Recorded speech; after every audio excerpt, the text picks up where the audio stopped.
Hello guys, कैसे हैं आप लोग। मैं रामदास स्वागत करता हूं अपने चैनल RDY गैलरी में।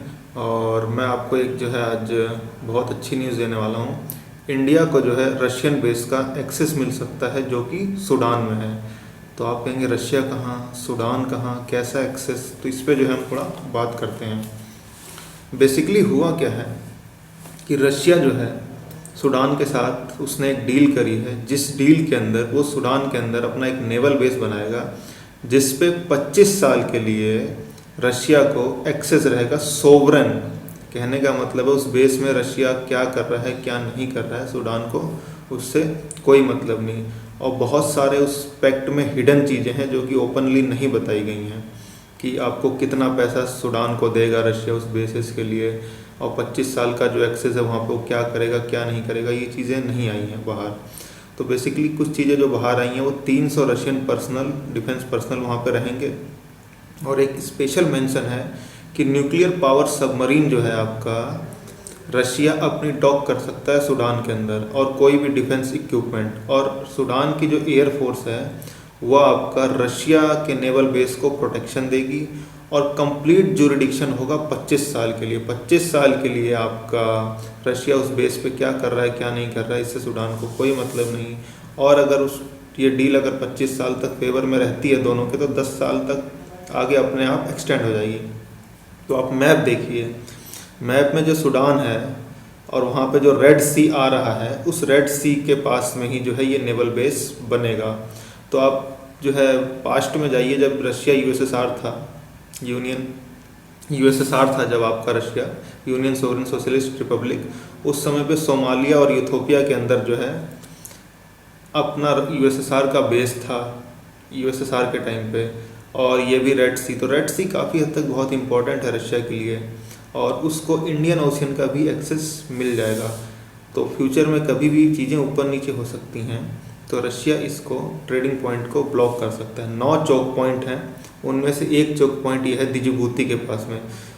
आपका जो रेड सी है उससे आप इंडियन ओशन की तरफ आएंगे तो एक छोटा सा पॉइंट पड़ेगा दिजिबूती, वहाँ पे कई सारे देशों के मिलिट्री बेस हैं। और दिजिबूती ऐसा देश है जो मिलिट्री बेस के नाम पे ज़मीन दे के वहीं से पैसा कमाता है। जापान हो गया, अमेरिका हो गया आपका, अमेरिका हो गया आपका, उसके बाद आपका फ्रांस हो गया, उसके बाद आपका चाइना हो गया, इन सब के मिलिट्री बेसेस हैं दिजिबूती में।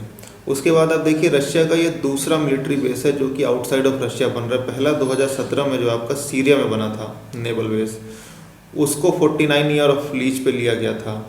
और ऐसा नहीं है कि उसमें पैसा खर्च नहीं कर रहा, इस बेस से वो बेस बहुत बड़ा है। और रशिया जो है वहाँ पे $500 मिलियन जो है खर्च कर रहा है अपने सैनिकों के, जो है आराम से वहाँ पे रह पाएँ, और इक्विपमेंट वगैरह उस पर बहुत चीज़ें। तो बेसिकली इंडिया के लिए इस पर क्या फ़ायदा है, इस पर हम बात करते हैं।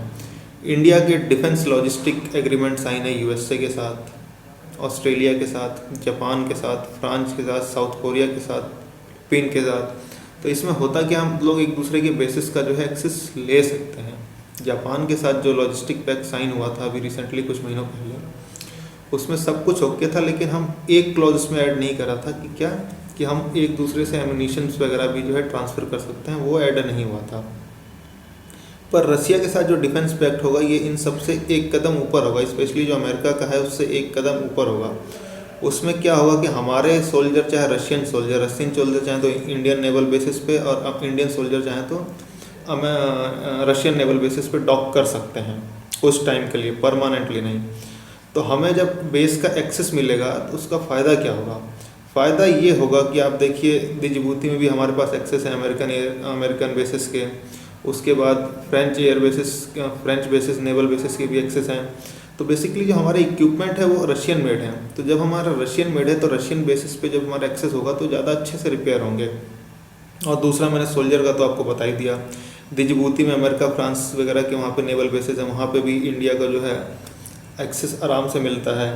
उसके बाद आप देखिए कि ये लॉजिस्टिक पैक्ट जो रशिया के साथ साइन होने वाला था इसी साल साइन होना है 2020 में, पर कोविड की वजह से वो टल गया है। तो उम्मीद ये जताई जा रही है कि अर्ली 2021 के अंदर ये जो है पैक्ट साइन हो सकता है, और इसके बहुत अच्छे चांसेस हैं कि ये पैक्ट जो है आपका साइन होगा।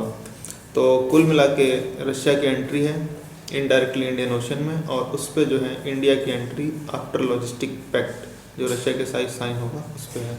तो एक अच्छी न्यूज़ है हमारे लिए। बट फ्यूचर में अगर रेड सी के अंदर कुछ भी ऊपर नीचे होता है तो Russia will be a deciding factor, और ये पूरे के पूरे जियोपॉलिटिक्स में एक बहुत बड़ा शिफ्ट होगा आने वाले कुछ सालों के अंदर। क्योंकि कुछ भी होता है तो अपनी न्यूक्लियर बेसिस वहाँ पे तैनात करेगा, तो उसमें एक बहुत बड़ा डिसाइडिंग फैक्टर रशिया होगा। Thank you.